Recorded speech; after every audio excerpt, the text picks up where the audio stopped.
진짜 그건 졸업하고 오는데 무슨 말이에요? 몰라?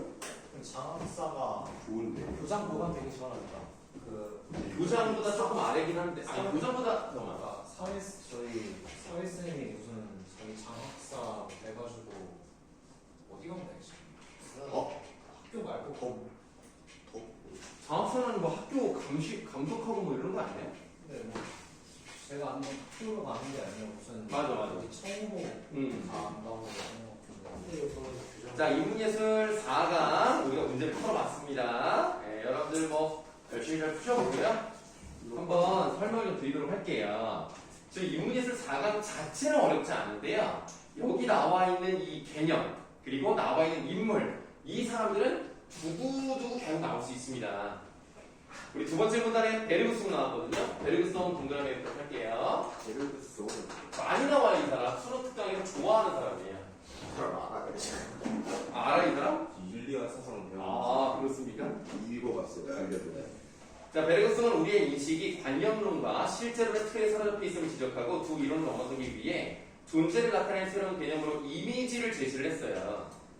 베르그송은요, 밑줄 세상에 존재하는 모든 물질이 각기 무한한 이미지들의 총합으로 이루어져 있다고 보았습니다. 그러니까 우리가 여기 뭐 나와 있습니다만 얼음 같은 경우를 보시면 차갑죠, 단단하죠. 이런 특성들을 우리가 느낀단 말이에요. 그걸 이미지라고 합니다. 그러나 우리가 어떤 대상을 완전히 본질적으로 100%다 알지 못해요.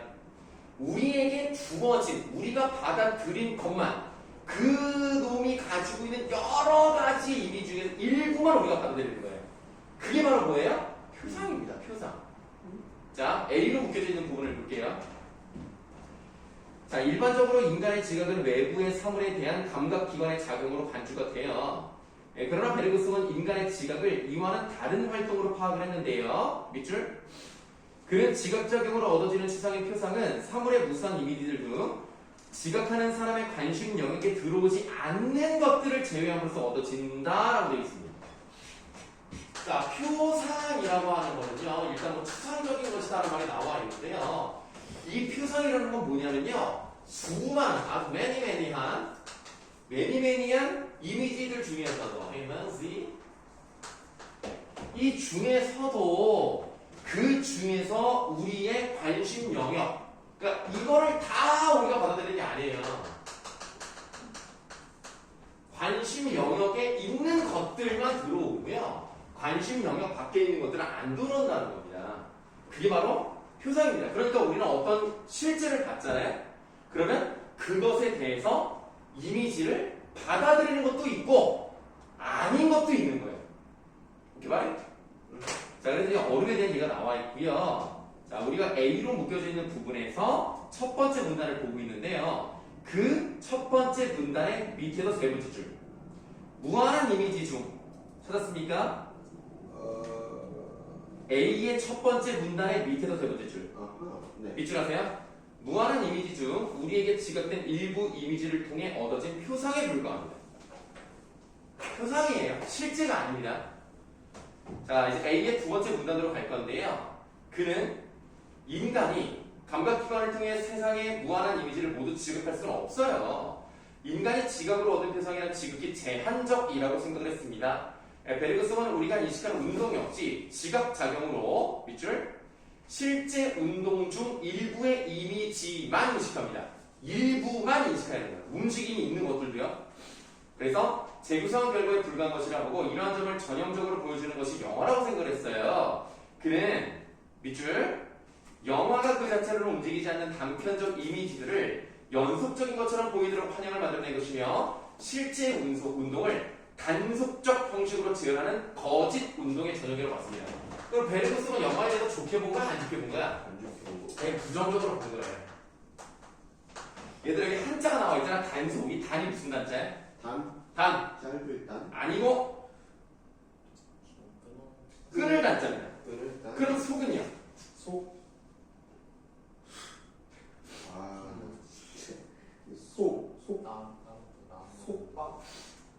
이었다는 거예요. 이었다. 이런. 네, 그래서 끊어진 것을 이어주는 방식으로 재현하는 게 바로 영화라고 본 거예요. 이를 속. 요즘 여러분들 영화를 디지털 카메라로 찍죠. 디지털 카메라도 프레임이 있어요. 근데 옛날에 진짜 필름을 썼잖아요. 필름 본 적 있어, 니네? 필름은 이렇게 하나씩 딱 무슨 사진이 여러 개가 있는 것처럼 보여요.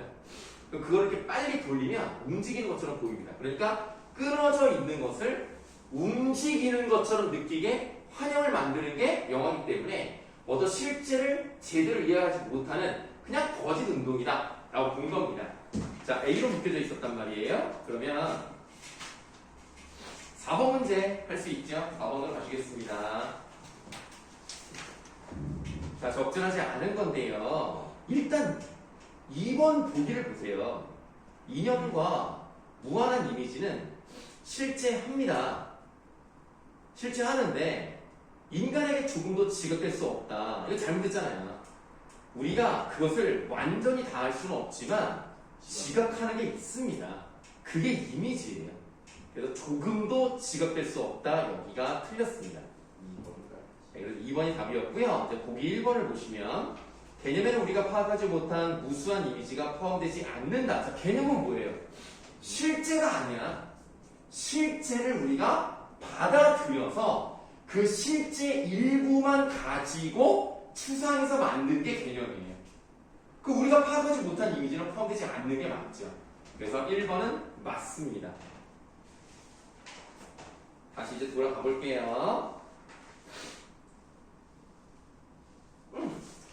68쪽의 2번도 일단 어느 정도 해결해 볼 수 있는데요. 2번 문제의 보기 2번을 보시면 베르그성은 표상의 물질 자체와는 다르며, 그렇죠? 다르죠? 인간의 지각을 통해 얻을 수 있다고 보았다. 맞습니다. 그러니까 2번은 맞기 때문에 답이 아닌 거예요. 들레즈 쪽으로 봐야 되니까 우리 67쪽으로 돌아가셔서 자, 들레즈로 시작하는 문단이잖아요. 들레즈로 네모할게요.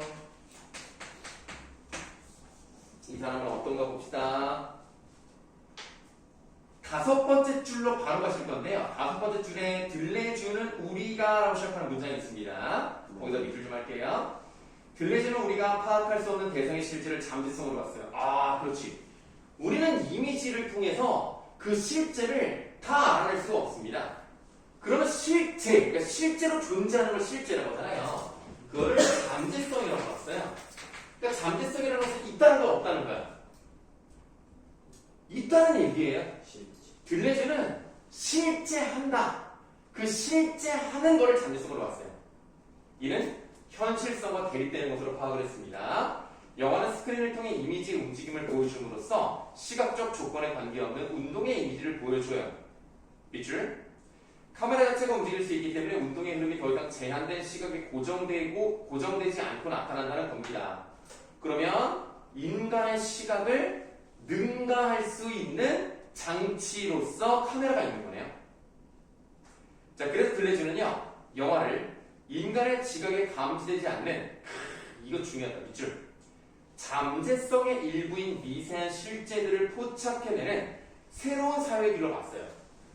인간은 자기의 고정관념, 편견, 시각, 관점, 이런 것 때문에 어떤 이미지를 그대로 받아들이는 경우보다는 뭔가 자기에게 맞는 것만 받아들이는데 카메라는 그렇지 않거든요. 물론 카메라도 다 우리에게 보여주지 못하지만 우리가 그런 거에서 벗어날 수 있게 해주는 도움을 주는 게 바로 영화라는 겁니다. 그러니까 들레즈는 영화에 대해서 어떻게 봤어요? 비교적 긍정적으로 본 거예요. 여기서 차이점이 났죠? 네. 다음 문단. 들레즈가 영화를 통해 기대하는 것은 바로 이러한 부분이다. 카메라는 기계의 눈이기 때문에 현실에 무관심하다. 따라서 카메라를 통한 현실의 지각은 우리 눈으로 세상을 지각하는 것보다 훨씬 더 현실에 가깝죠. 훨씬 더 가깝다는 표현은 나와 있지만 다음 쪽. 물론 그는 우리의 눈과 마찬가지로 어떤 카메라도 현실을 있는 그대로 담아내는 것은 아니라고 봤습니다. 있는 그대로 담아내는 것은 아니지만 우리의 눈보다는 더 많은 것을 담아낼 수 있다. 이렇게 정리하면 되겠습니다.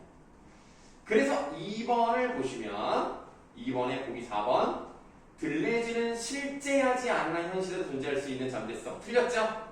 잠재성은 실제 하는 겁니다. 4번이 틀렸으니까 답이 되겠고요. 3번 문제로 가시면 되겠습니다.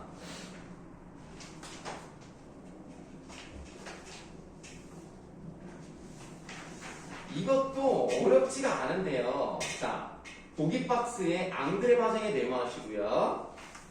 이 사람은 이제 카메라에 대한 얘기를 했는데요. 지금 네모친 앙드레 바쟁에서 4줄 내려가시면 딱 중간 부분에 카메라의 셔터라는 말부터 밑줄을 하도록 할게요. 카메라의 셔터를 누르는 순간 촬영자의 의도를 배제하여 현실에 대한 왜곡에서 어느 정도 벗어날 수 있다라는 말을 했습니다. 그렇구나. 그러니까 우리는 인간은요 어떤 거를 봤을 때 다 의도가 들어갈 수밖에 없어요. 근데 카메라는 자동성이 있죠. 그냥 찍잖아 그냥. 그러니까 의도를 배제해서 왜곡에서 어느 정도로 벗어날 수 있어요. 회화는 그림이죠. 인위성이 기초하는 반면 사진은 자동성이 기초하기 때문입니다. 결국 화가들은 자신들의 표정 체계를 통해 세계를 채우려 하는 반면 사진은 그런 의도를 갖지 않기 때문에 인간의 의도가 배제된 세계를 새롭게 드러내는 것이다 라고 되어 있습니다. 여러분들 내 눈에 비치는 그대로 진짜 개 색깔이 중요한 게 아니라 현재 이 시간에 여러 환경에 힘입어서 내 눈에 어떻게 비치는가를 그리는 사람들을 뭐라 그러죠? 표현. 추상이 아니죠. 사실주의. 아니고 표현주의. 내 직관. 아니 그러니까 내 느낌주의. 아니 내가 어떤 인스퍼레이션 현대주의. 표현주의 아니고. 인상주의라고 해요. 그러니까 그러니까 똑같은 상황이 있고, 그러니까 어떤 똑같은 색깔의 옷을 입었지만 햇빛이 비치는 각도, 그 다음에 이 사람이 양산을 들었을 때 햇빛이 가려지는 것, 이것 때문에 내가 그 순간 보는 그 찰나를 그리는 게 인상주의거든요. 회화는 그 사람의 관념이 들어갈 수밖에 없어요. 근데 사진은 그렇지 않거든요. 그래서 적절하지 않은 거 3번이라고 했는데, 사진이 현실을 새롭게 드러낼 수 있다는 것은 카메라가 자동성이 기초해 우리 눈을 통해 지각 불가능한 현실만을, 이게 틀렸잖아요. 우리 눈에 보이는 것들도 담아내는 거예요. 현실만은. 네, 현실만을 이렇게 하면 안 돼요. 지각 가능한 것과 지각 불가능한 것들의 일부를 담아낼 수 있다. 이렇게 표현해야 맞습니다. 3번이 틀렸습니다. 자, 다른 질문 있으시면 하세요. 정말 좋구나. 그럼 없으시면 숙제를 선생님이 핸드폰에다 적어놔가지고 이따 알려드리도록 하겠습니다. 네, 오늘 독서는 이 정도 하고요. 문학을 한번 가보도록 할게요. 문학은 문제가 없어요. 네, 문학은 숙제가 없어요. 여러분들 선생님이 알기로 여러분들 1학기 2학기 1회보다 시험이 10월 5일부터인 것 같던데. 10월 5, 6, 목금. 그 다음에 그 다음 주 월화. 아니지 잠깐만. 목금. 아니야. 그럼 이긴 할 거예요. 10월 3일이 개천절이니까 화요일이거든요. 네. 그때 쉬잖아요 원래. 네. 그리고 10월 9일이 한글날이란 말이에요. 그리고 월요일이 한글날이니까 목금, 화, 수 이렇게 시험 보는 것 같은데. 그 다음에 여러분들 추석 연휴가 9월 28, 29, 30인가 그래요. 그 추석 다음 주에 시험이에요. 연휴 그딱 황금 연휴. 추석이 목금토고 그다음에 화요일이 이제 개천절이고 목금에 시험을 시작을 해요. 목금, 화수 이렇게 보는 것 같았어. 9월 중반에 시험 보면 좋겠다. 너무 빨라. 9월 중반이면. 근데 이거 연휴. 계약이 되냐 언제야? 8월 16일. 16일이야? 그럼 9월 중순이면 4주밖에 안 남잖아. 4주 동안 어떻게 그걸 가지고 시험을 봐? 아니 그래도 6주는 나와야지 아무리 못해도. 그래서 참 연휴 다 날라. 고민이네. 추석 때는 학원을 안 할 거고. 다른 날 하잖아요. 딱 상관없이. 아이고. 원작 쌤이 왜 아니었어요? 원장님도 명절 쉬셔야 될 거 아니야. 나도 해야 되고, 나도 양가 부모님 가야 되고. 자, 어쨌든 오늘은 유충열전 할 차례인데요. 유충일. 네, 유충열전을 할 차례입니다. 학생이가 그 얼마 전에 읽었어요? 어디서요? 제가 따로 푸는 게 있어. 아유, 훌륭한 학생이네. 승범이는 나중에 가서 그냥. 혹시 뭐 이거 관악 캠퍼스 가는 거예요? 고.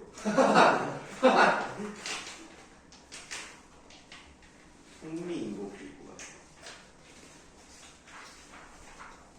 유충열전 한번 보시겠습니다. 야, 이제 너희들도 이제 내년이면 이제 저기 이제 이름 걸리는 거 아니야? 그치? 그럼 뭐 예를 들면 뭐 이제 윤땡규 이래가지고 뭐 어디 딱 나오는 거 아니야? 그래도 우리 작년에 좀 잘 보냈더라. 서울 시대. 제일 잘 보냈던 것 같아, 작년에. 많이 보냈고 좋은 데 보냈고. 서울 때 2명. 서울대 치내면은 그냥 캠퍼스 저기 그냥 그 서울대 그 서 있는 한 명은 또 선생님이랑 또 배웠던 오. 김포고 학생은 물론 뭐 나 때문에 대학을 간 건 아니지만 그냥 가르쳤다. 자, 유충열전 한번 볼 건데요. 우리가 이거를 하시기 전에 이제 갈래를 한번 써보도록 할 거예요. 네, 갈래를 한번 써볼 건데 이 글의 갈래는요, 네, 국문 소설입니다. 우리나라 국문이 뭐야? 군문. 네, 우리나라. 어, 우리나라 언어. 그러니까 그냥 한글 소설이라고 보시면 돼요. 그래. 한자로 쓰이지 않았다, 우리 글로 쓰였다 이렇게 보시면 되는 거야. 그게 중요한 건 아니고요. 영웅 소설이니까 여기서 영웅은 누구겠어요? 유충렬. 오씨, 왜 이러지? 힘이 넘치시는 분. 아, 그러니까 뭐 여름에 보신탕을 먹을 필요가 없다니까. 야. 보신할 수 있는 탕을 말한 거야. 그냥. 특정 동물을 얘기한 게 아니라 보신을 할 수 있는 탕. 말복이 어떠죠? 8월 11일인가? 중국 지난번 걸로 아는데. 그때부터 주가 다 먹어야 말복인데 치킨 먹어야 돼. 저번 중복 때가 7월 말 언제였는데? 20 며칠이었는데 그때 치킨 먹었어요. 난. 전 소정복수 다 걸렸으니까. 근데 뭐 내 생각에는 그런 거 안 먹어도 요즘은 그냥 뭐 다들 잘 버티지 않습니까? 어떤 거 많이 에어컨도 잘 나오고, 에어컨만 있어. 예, 뭐 솔직히 삼계탕을 먹으러 가는 것보다는 집에서 에어컨을 쐬는 게 여름을 나기 제일 좋아요. 근데 제가 에어컨이 없어가지고. 아, 미안하다, 내가 그런 줄도 모르고. 누가? 너는 그냥 학원에 와서 자습을 해라. 자습실에 에어컨 에어컨 방에 박상에 잠을 잘 수 없잖아요. 그래서. 몰래 자 그럼. 편하고 거실은 에어컨이 다 있는데 집에 하나도 없어요. 야, 내 방에도 없어. 있어. 거실하고 우리 애 방밖에 없어. 거실밖에 없어. 우리 거실밖에 없어. 거실에 야, 그러면 니네가 너무 더우면 부모님한테 창문형 에어컨 하나 해달라. 저희 집 창문형 에어컨이 우리가 좀 싸게 사긴 했지만 50만 원대에 창문에다 설치를 하면 돼요. 지금 사기에는 영 한 달 남았는데. 넌 사지 마. 넌 더워 그럼. 넌 더우라고. 손이 그래가지고 안 덥냐? 여기 죽을 것 같아요. 지금. 그러니까 나도 옛날에 왼쪽 손 부러져가지고 여름에 아, 와 진짜 너무 간지럽고 막 여기 너무 간지러우니까 볼펜 같은 걸로 넣어서 막 긁으면 막 때가 막 엄청 많이 나와. 막 후루루루 막 이러다 막 부러져가지고 한 달 넘게 한 6주 정도 이러고 있었거든. 가렵거나 그러진 않은데 답답해서. 이게 엄지가 강제로 이렇게 돼 있으니 이렇게 악성이 주는데 이러고 있는 느낌이에요. 나봉이 나봉. 그럼 어쩌겠냐. 너 이건 되지? 이건 이제 되지? 그럼 야 그래도 너는 좀 낫다. 아유. 나는 여기까지 했어 깁스를 아예. 이러고 다녔다니까 이러고. 대신 손 이거는 되지 않아요? 어? 이건 되지 않아요? 이거는 되지. 전 이게 안 돼요. 아 근데 팔을 못 펴 나는. 아니 저도 어차피 맨날 들고 있어야 돼요. 너 아직도 들고 있어야 돼? 아니 그걸 계속 들고 있어야 돼요. 그럼 잘 때는 어떻게? 짤때 묶어두고 자야 돼요. 아이 너무 웃기지 마. 좀 웃기려고 진짜 거짓말하고 있네. 남자쌤 진짜 그랬어요. 어디다 먹고 어디다 봐. 뭐 없다고 알아서 묶으려고. 그게 뭐야? 에이 거짓말 같은데. 근데 어떻게 자는데? 저 근데 안 묶고 자요. 아 뭐야? 아니 침대 그막 문으로 머리 항상 안 되잖아요. 어? 문 쪽으로 머리를 항상 안 돼. 그건 또 무슨 소리야? 승수질이야? 이승수지 들리는 거야. 문 쪽으로 머리를 하면 안 된다고? 문 쪽으로 머리 항상 안 돼. 화장실 쪽으로 머리가 되는 거 아니야? 문 쪽. 그럼 창문 쪽으로 머리를 했다는 얘기야? 네. 내가 하는 그냥 저도 문 쪽으로는 안 좋다고 알고 있어. 그래? 어떤 점에서 안 좋대? 귀신이 귀신이 뭐? 은기가 세 은기가. 귀신이 뭐 하래? 저승을 가는 길이 이제 문 쪽 그쪽이래요. 문을 없애면 돼? 그냥 없으면 문이 없어. 점프해서 들어오는 방이면 아무데나 자도 되는 거야? 근데 그쪽으로 제가 이제 머리를 하고 있으면은 저도 그쪽으로 가는 줄 알고 같이 가는 건데 그렇대. 좀 그런 소리 있고. 그래서 너 창문 쪽으로 가보자. 네.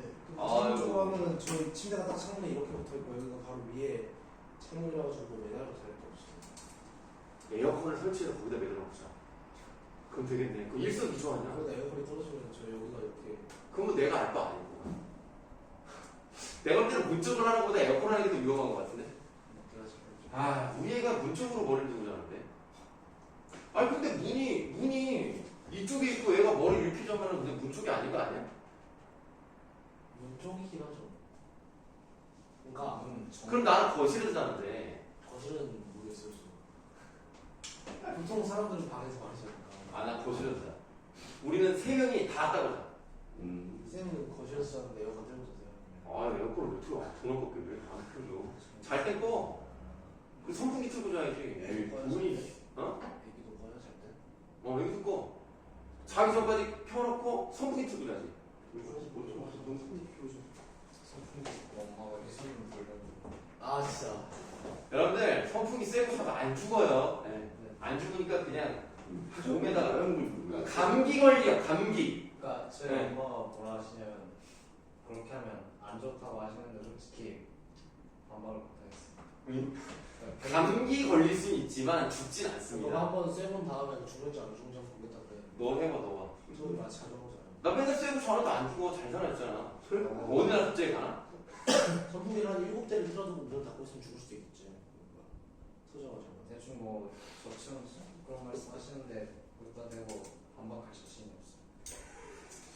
저체온증으로 죽는 경우는 없어요. 걱정 안 하셔도 돼요. 어쩌고. 자, 영웅 소설이고요. 유충열이 영웅일 거고요. 그 다음에 이제 분담 소설이라고 하는 건데, 분담 소설은 뭐예요? 박시정 같은 거. 그러니까 뭐냐 그러니까 영웅 군 전쟁과 관련된 내용이 나온다는 얘기입니다.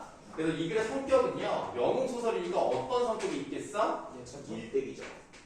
좋습니다. 일단 전기적으로 써볼 거고요. 전기적이니까 이제 비현실적인 요소들이 나오겠죠. 네, 그리고 네? 아니 그건 안 할 거고요. 영웅의 일대기적인 구성을 가지고 있습니다. 그럼 얘들아, 영웅의 일대기적 구성은 뭐부터 시작하냐? 탄생. 탄생 전에. 탄생 전에 시대 일단 그 집안의 혈통부터 좋아요. 우기한 혈통. 맞아요. 주몽을 떠올려 보시면 주몽의 아버지는 해모스야. 해모스는 천재예요. 그러니까 하나님의 아들이야. 주몽의 엄마는 불의 신, 하백의 딸이야. 맞아. 신과 신의 결합이야. 얼마나 혈통이 좋아. 그 다음에 우기한 혈통. 어떻게 돼? 탄생하게 특이한 탄생. 특이한 탄생. 이게 뭐 틀린 말은 안 돼. 기이한 출생이라고 하죠. 특이한 탄생. 그래서 이제 주몽 같은 경우는 어디서 태어나요? 알에서 태어나죠? 그럼 이제 태어나가지고 어때요? 비범한 성장. 비범 능력이라고 하죠? 능력이 좋아요. 특히 주몽은 어땠어요? 활을 엄청 잘 쏩니다. 네, 활을 잘 써서 그 당시에 활을 잘 쓰는 사람은 주몽이라고 했거든요. 만약에 지금에 태어났으면 얘는 폼 미쳤다가 될 수도 있어요. 이름이 이제 그렇게 되는 거죠. 그래서 그 당시에는 활을 잘 쏘는 사람을 주몽이라고 했기 때문에 그 이름이 주몽이 돼버린 거고요. 근데 비범 능력을 가지고 있지만 항상 무슨 일이 있습니까? 맞아요. 위기가 있습니다. 그리고 위기에 이제 그 다음에 이제 뭐 어떤 사람을 도와주기도 하는데 예를 들면 조력자를 만날 수 있고요. 조력자가 이제 구출을 해주고 그다음에 이제 위기를 극복하면서 물론 뭐 또 이제 나중에 잘하고 나서 성장 후 위기가 있습니다만 그냥 간단하게 위대한 업적을 세우면서 끝이 납니다. 그래서 이제 주몽은 어떤 업적을 세우면서 끝이 났어요? 고구려를 건국하면서 끝이 났죠. 자, 이제 유충렬은 어떤지 한번 보실 건데요. 이런 영웅의 일대기적 구성을 잘 따라가고 있다라고 보시면 되겠습니다. 자, 앞부분의 줄거리부터 보시면 되겠는데요. 참 재밌는 내용이 나옵니다. 중국 명나라 앞에 각진가로 여시고요. 명나라를 배경으로 하는 우리나라 고전소설이 많습니다. 왜 많을까? 아니 왜 우리나라 소설인데 우리나라 글을 썼는데 왜 자꾸 중국을 배경으로 해요? 중국이 세계의 중심. 뭐 이제 물론 그런 것도 있겠죠. 근데 우리나라는 출세. 뭐 말을 하려면 끝까지 좀 손을 거기다 왜 넣어? 그냥 습관적으로. 참 민준이는 말이야 참 재밌는 학생이야 진짜. 아니 민준이랑 같이 사는 여자는 행복하겠어. 그렇게 행복할 것 같은데 그 행복이 존재하지 않네. 저희 어머니가 지금 행복하지 않으시잖아요. 앞으로 함께 사는 여자의 엄마가 포함된 거였어? 함께 사는 사람은 아내를 얘기하는 게 아니었나? 결혼 안 할 거야? 해야 되는 엄마랑 같이 살 거야 결혼하고도? 그러면 안 되잖아요. 그러니까 아내를 얘기하는 거지. 아니 엄마랑 같이 살면 아내가 얼마나 불편하겠어. 너랑 장모님이랑 같이 산다고 생각해봐. 불편하지 않냐? 뭐 어쨌든 간에 왜 중국을 배경하는 게 맞냐면 일단 여러분 요즘 드라마도 보시면은 우리나라 사람이지만 해외를 배경으로 하는 경우들이 있단 말이에요. 그럼 재밌거든. 왜냐면 우리가 못 보는 것들이 나오니까 약간 이국적 느낌을 줄 수가 있고요.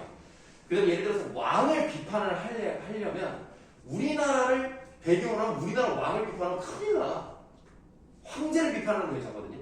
그래서 뭔가 좀 안전장치를 위해서도 중국을 배경으로 하는 게 많습니다. 그래서 명나라를 배경하는 경우도 있고요. 송나라, 원나라, 청나라 여러 가지가 있습니다만 그 중에서 명나라가 가장 많이 나옵니다. 중국 명나라 때 정원주고 유심은 늦도록 자식이 없어 부인과 함께 남학평산에 치성을 드리고 신기한 태몽을 꾼 뒤에 영예기상을 지닌 아들 충렬을 낳아 기른다. 받으시면 돼요. 각진가로 친 부분은 영웅소설의 일대기적 구성을 볼 건데요. 이 각진가로 친 부분에서는 어떤 요소들이 나왔습니까? 신기한 태몽이니까.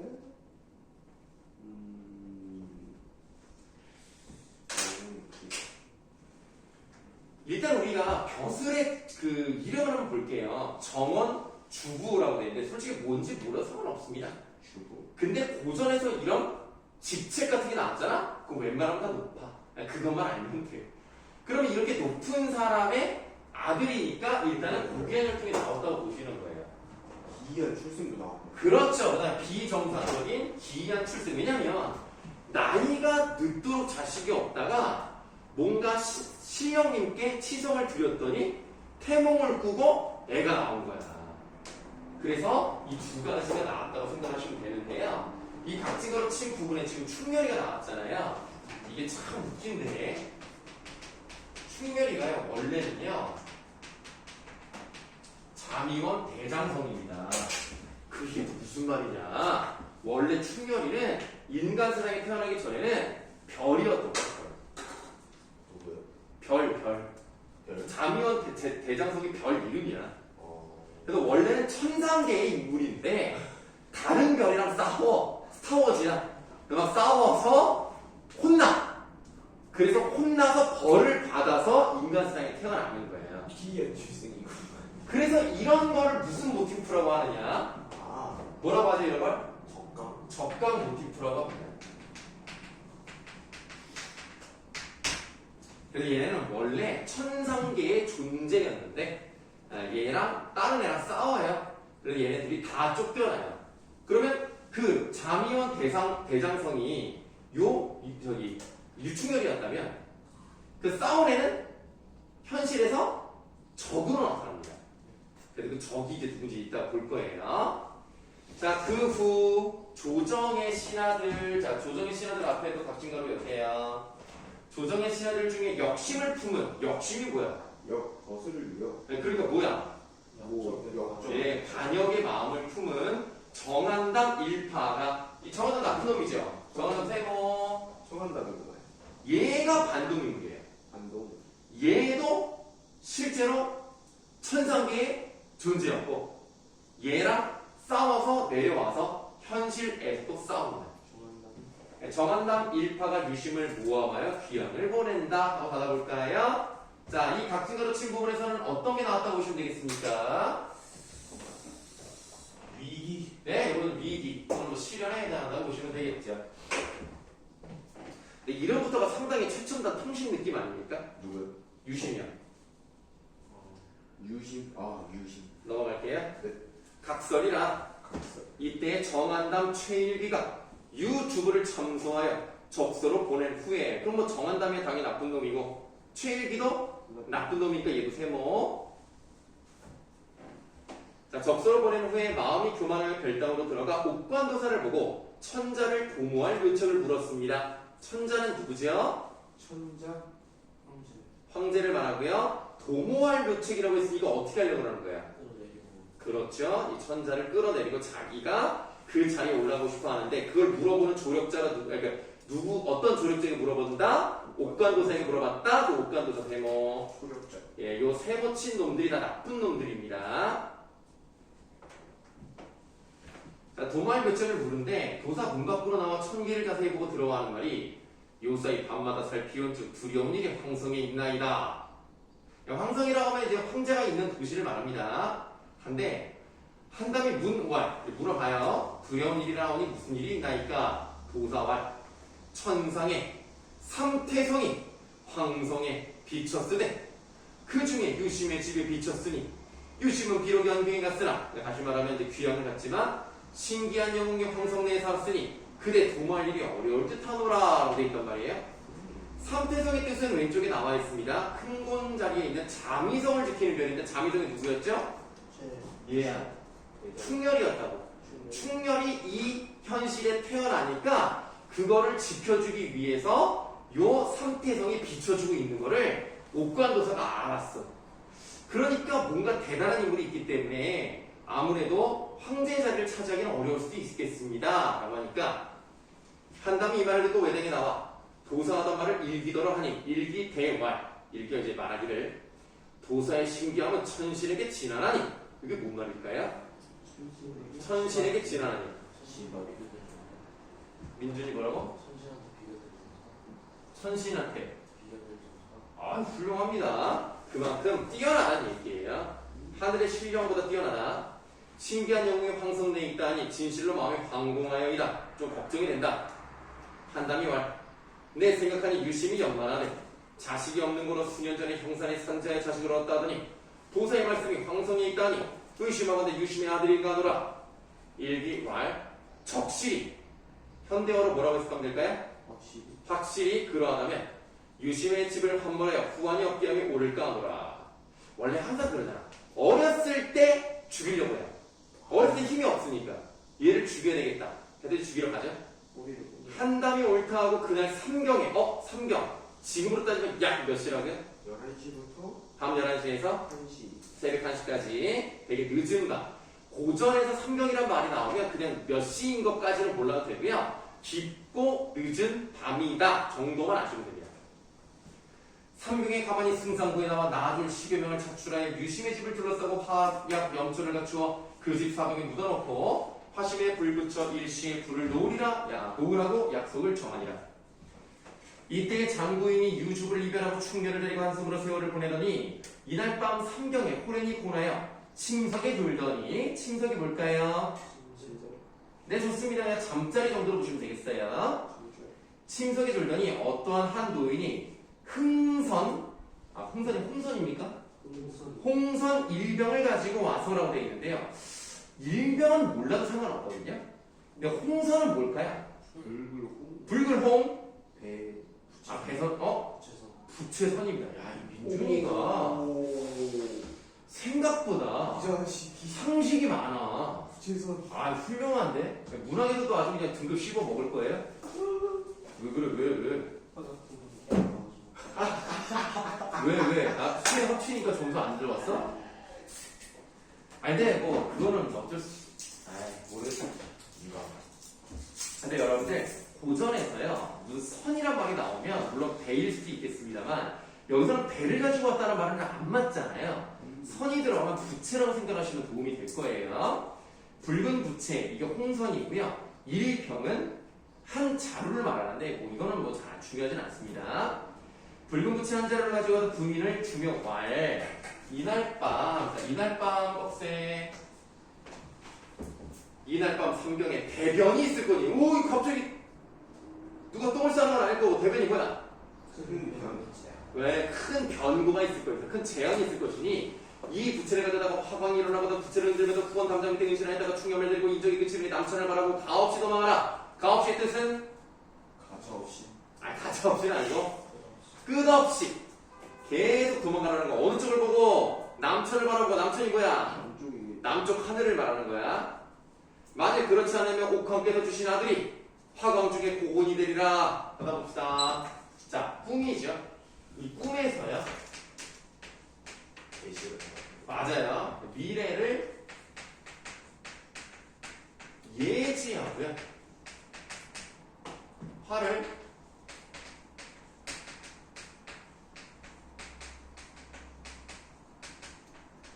피할 방법을 알려줍니다. 이런 것들이 바로 고전소설의 어떤 특징이 나타나는 부분이라고 보시면 되겠어요? 전기성이 나타나 있는 부분이구나. 이거로 분필이 아까. 자 하고 문득 간대업변을 놀랍게 여보니 남가일몽이라. 원래 남가일몽은 이제 오른쪽에 나와 있는 것처럼 뭐 뜻이 나와 있습니다만 이렇게까지 해석할 필요가 없고요. 그냥 꿈! 네, 이 정도면 돼요. 충렬이 잠이 깊이 들어있고 과연 홍선 한 자로 금치미에 놓여 그걸 이거 진짜 꿈이 진짜였다는 거죠. 부채를 손에 들고 충렬을 깨워 앉히고 경경불매하던 차에 삼경이 다음에 일진 광풍이 일어나며 난데없는 천불이 사면으로 일어나니 웅장한 고루거박이 홍모점설되어 있고 전후에 쌓인 세간 주풍낙엽되었도다. 부인이 창왕 중에 충렬의 손을 잡고 홍선을 흔들며 담장 밑에 은신하니 화광이 충천하고 회심만지하니 부산같이 쌓인 김을 화광에 소멸했으니 그 다음에 중역이 나와버렸다. 어찌하니 망극하랴. 괄호하세요. 이 괄호친 부분은 뭐에 해당되는 부분이다? 되게 중요합니다. 시험에 잘 나옵니다. 시계? 아니 그걸 얘기하는 게 아니죠. 어찌 아니 망극하래. 고전소설의 특징입니다. 이거. 이거 서술자의 개입. 그렇죠. 서술자의 개입이라고 할 수 있죠. 어떤데? 서술자의 개입은 다르게 말하면 편집자적 논평이라고도 말합니다.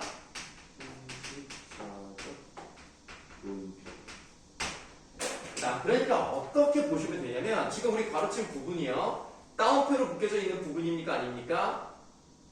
아닙니다. 아닙니다. 그 말은 대사가 아니라는 얘기죠. 대사가 아니라는 부분은 서술이라는 겁니다. 네. 이 부분은 서술자가 우리에게 전해주는 부분이에요. 서술자가 전해주는 부분에 어찌와 같은 의문사가 있고요. 의문형 종결어미 하랴 같은 게 나왔잖아요. 네. 100% 서술자 개입입니다. 100%. 예, 이 서술자 개입은요 모의고사에 정말 잘 나와요. 그래서 서술자가 자신의 생각이나 감정을 제시하는 부분이 있다 이런 식으로 나온다고요. 선생님도 모의고사를 지금 선생님이 우리 학원에서는 아니지만 다른 학원에서 고3을 가르친단 말이야. 그럼 모의고사를 많이 푼단 말이야. 일주일에 하나 이상 풀어요. 그러면 정말 잘 나와요. 그래서 이 부분은 놓치면 안 되고요. 방금 말씀드렸듯이 공식이 있다는 거예요. 물론 모든 편견 논평이 의문사의 종결어미가 의문형 이건 아니에요. 아닐 수도 있겠지만 이게 나왔다? 그러면 무조건 서술자의 개입이니까 이거 놓치면 안 됩니다. 얼마나 만극하겠어요. 요 정도 느낌이기 때문에 서술자의 개입이라고 보시면 되겠습니다. 사경이 다음에 인적이 고요하고 다만 중문 밖에 두 군사가 지키거늘 문으로 묶어고 담장 밑에 배회하더니 창란한 달빛 속으로 두루 살펴보니 중중한 담장 안에 나갈 길이 없었다. 다만 물 가는 수채구멍이 보이거늘 충면의 옷을 잡고 그 구멍에 머리를 넣고 복지는 뭐예요? 복지? 이거는 B급 정도 수준의 단어인데요. 한자가 나와 있긴 한데 잘 모르겠죠? 지 정도는 알지 않습니까? 지? 땅지자예요. 근데 복은 엎드릴 복자입니다. 네, 그래서 땅에 엎드려 정도인데요. 꼭 알아야 문제를 풀 수 있는 건 아니에요. A급은 아니지만 알아두면 좋은 정도의 수준입니다. 땅에 엎드려 나올 때 겹겹이 쌓인 담장 수채로 다 지난 중문 밖에 나서니 충렬이며 부인의 몸이 모진 돌에 들키어서 밑줄 백옥 같은 몸에 유혈이 남자하고 월색같이 고운 얼굴 진흙빛이 되었으니 밑줄 친 부분에 사용된 표현법 한번 찾아볼까요? 뭐가 있습니까? 비유. 비유 중에서도 지유. 직유법 사용됐고요. 또 한번 찾아볼까요? 유혈이 남자하고 네네 되었으니. 네네 뭐야? 뭐야? 약간 배곡 같은 몸이니까 하얗죠. 유혈이 당하니까 빨개졌죠. 월세까지 하얀 얼굴이 지읒이 되었습니다. 데리고 좋아요. 대조라고 해볼게요. 대조만 나온 게 아니라 또 결국 유사 문정조가 두 번 나왔죠. 대꾸법. 고전은요 자꾸 이렇게 표현법 물어봅니다. 현대소설은 안 물어봐요. 표현법. 근데 고전소설은 물어봅니다. 불쌍하고 가련하면 천지도 슬퍼하고 강산도 비감한다. 슬프다 뭐 이런 뜻이야. 충렬을 앞에 안고 사이길로 나오며 남차를 바라보고 가없이 도망할세. 한 곳에 다다른 옆에 큰 산이 있으되 높기는 만장이라. 아주 높다는 얘기야. 공우리의 옷에 꾸르니 사면의 어리역건을 자세히 보니 입에는 천재하던 남악산 경산이라. 천재가 뭐야? 천재 어디 있자네?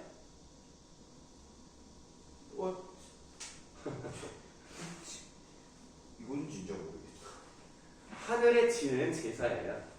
혹시 우리가 이 유충렬전 할 때 아까도 제사 지낸 얘기 뭐 하나 있지 않았습니까?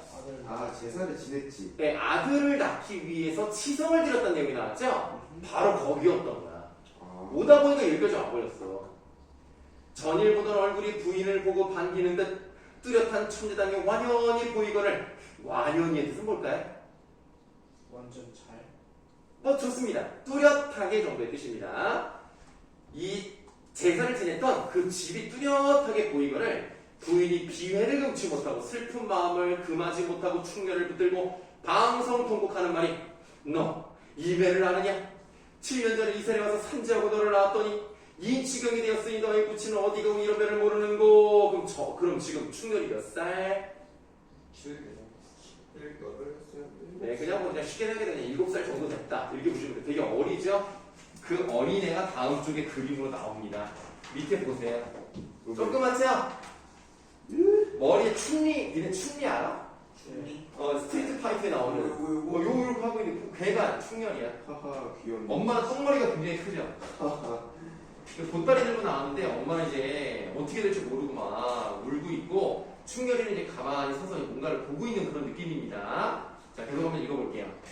자, 통곡하고 싶은 마음 어찌다 측량하리. 자, 여기를 조심하셔야 되는 게 뭐냐면 여기도 어찌 뭐뭐 하리가 나왔습니까? 아까 내가 말씀드렸던 서주의 개별 비슷하지만 이 부분은 뭐야? 따옴표가 있으니까 먼저에 개일 수가 없어. 아시겠죠? 충렬이 그 말 듣고 부인의 손을 잡고 울며 말.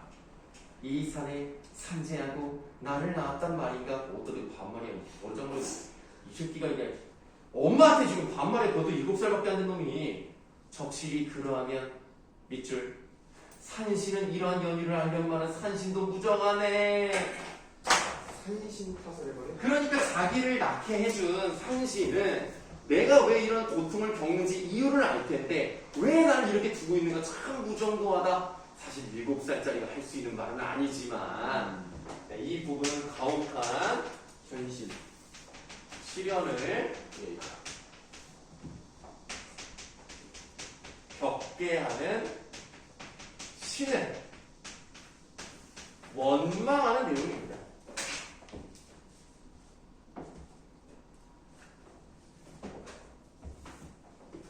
자, 이렇게 말을 하는데 밑줄 부인이 이 말을 듣고 목이 메어 말을 못하고는 충렬이 위로한다. 그래서 어머니 걱정하지 마시오 막 이랬을 거 아닙니까? 그리고 얘는 나이가 되게 어리잖아. 그럼에도 불구하고 의젓한 면모를 가지고 있다는 점. 그러니까 벌써 영웅이 될 상이다 이렇게 보시면 되겠죠. 영웅의 기질이. 그렇구만. 이윽고 진정하여 충렬을 앞세우고 변양수를 건너 해수가에 다다르니. 아까 여기 그림이 잘 안 보이시겠습니다만 그 그림에 얘네가 이제 엎드려 있는 게 강이에요. 그래서 이걸 이제 강을 건너서 이제 회수라는 곳으로 갔습니다. 날이 이미, 날이 이미 앞에 꺽쇠. 날이 이미 서산에 걸려있고 원촌에 천영내 나고 청강에 놀던 물새는 양유 속에 날아들고 청천에 뜬 까마귀는 운간에 울어든다. 해상을 바라보니 원포에 가는 돛대 저문한 게 끼어있고 강촌의 어적소리 새우중에 흩날렸다. 받아보세요. 자, 어려운 단어들이 많이 있습니다만 자세한 설명은 좀 이따 하도록 하고요. 지금 이 부분은 무엇이 이루어져 있는 부분이라고 보시면 되겠어요? 무엇이 이루어져? 네, 뭐를 지금 주로 이게 서술을 했습니까? 이 풍경.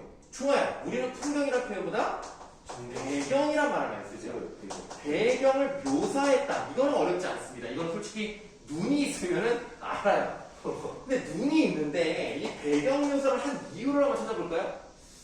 약간 지금 보시면 날이 이미 서산에 걸려있다. 해가 지고 있다는 얘기야. 해가 지고 있어. 그 다음에 원 까마귀가 울어. 울어. 안개가 끼어있어. 안개가 비가 내려. 비가 내려. 뭘 나타내고 싶었던 거예요? 약간 네. 절망적인 현실. 좋습니다. 인물들의 가엾은 처지와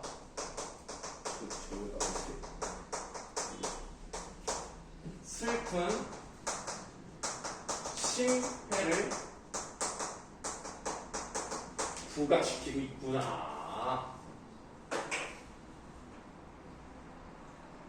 그래서 여러분들 기억이 안 나시겠지만 작년 여러분들 1학년 1학기 중간고사에 고전소설 하나 배운 적이 있거든요. 이것도 딱그 정기적인 거 아니에요? 그 소설은 전기적인 요소가 많지는 않아요. 이 남자하고 막 뿔필 불어가지고 있었다. 맞아요. 그 제목이 뭐였죠? 이름이 기억이 안 나요. 치읓 최치? 최치원? 최척전이죠. 최척전도 배경묘사를 통해서 이 사람들이 얼마나 슬픈 심정이 있는지를 보여줬거든요. 이렇게 물론 현대소설도 그런 게 없진 않습니다만 보통 모의고사에 나오는 걸 보면은 배경묘사에 대한 설명은 고전소설 중에서 잘 나옵니다. 여기도 보시면 배경묘사는 단순한 묘사가 아니에요. 이 사람들 심리를 보여주는 거고요. 그 다음에 조금 어려운 단어가 있는데 운간. 운가는 왼쪽에 나와 있으니까 그 꺽쇠친 고글에서 두 번째 줄 양유가 뭐예요? 양유? 양유 속에 날고 양. 물 청강에 놀던 물새니까 양유 속에 양이 버들양, 버들류입니다. 버드나무예요. 어들? 네, 버드나무.